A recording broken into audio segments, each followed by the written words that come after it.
everyone and welcome to Akshata's Recipes. Thank you so much for stopping by.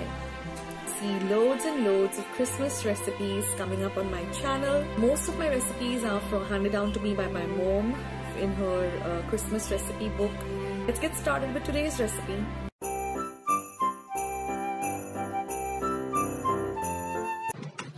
So in a pan, I'm going to take about 250 grams or 1 1/4 cup of powdered sugar. And to this, we are going to add 400 ml or 1 2/3 cup of water.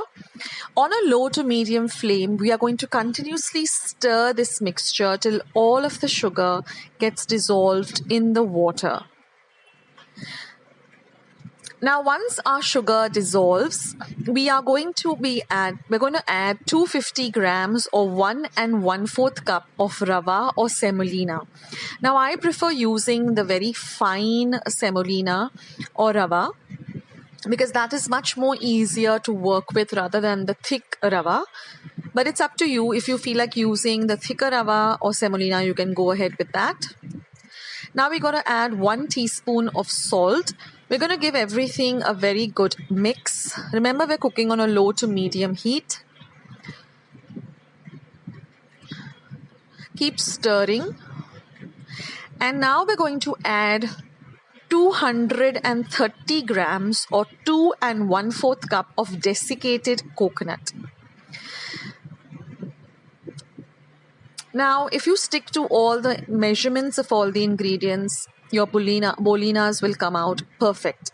Now we're going to add just 2 tablespoons of clarified butter or ghee, and then we're going to give everything a very good mix.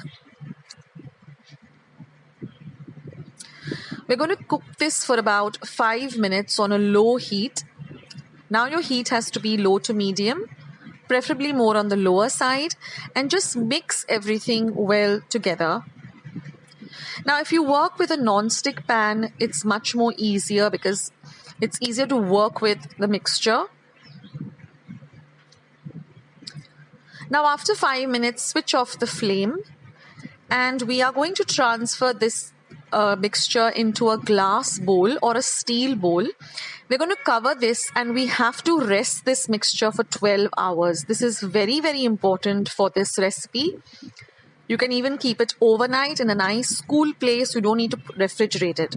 Now, after 12 hours, we are going to add 3 egg yolks, 2 teaspoons of cardamom powder, 1 teaspoon of baking powder, 3 tablespoons of maida or all-purpose flour. Now, in a separate bowl, we are going to whisk the egg whites of those 3 eggs. And once it's nice and fluffy like this, we're going to add this to the mixture. And then we're going to give everything with a good mix. And then we're going to knead it to a very soft and sticky dough. Now, this dough is going to be very, very sticky. It's not going to be a dryish dough. It's going to be more on the sticky side. Now we're going to line a baking tray with some parchment paper or baking paper. Dust your hands with some maida or dry flour and preheat your oven to 180 degrees Celsius for about 10 to 15 minutes. This is very important to preheat your oven. And then we're just going to roll them into small little balls. Now, I like to make the bolinas very small and they look very nice and dainty. But you can stick to whatever you like. You can make them a little bigger. But I found that if you make the bolinas nice and small, they cook evenly and they look very pretty on your Christmas tray too. So this is how they look. And then you can either use a very sharp knife and make the traditional bolinas cut. So what I like to do is just take a fork like this and first, use it horizontally and then vertically. And then you get this nice crisscross pattern. But you can also take a knife and just cross it out in the traditional way. Now, you may have to dust your hands many times while making these bolinas because the dough is very, very sticky. but the end result is really divine. And you can also just dip your fork in some dry flour. That helps to make the pattern too. And now we're going to bake this in a preheated oven at 180 degrees Celsius for 35 minutes, but keep checking because everyone's oven is different. And after 35 minutes of baking and having a lot of patience, the bolinas are all ready. The aroma in my home is just unbelievable, and the taste of these bolinas is just beautiful.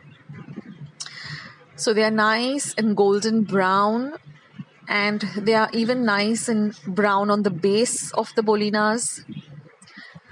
They have baked so well, and the inside of it, that is the coconut and the rawa or semolina mixture, also has baked so well.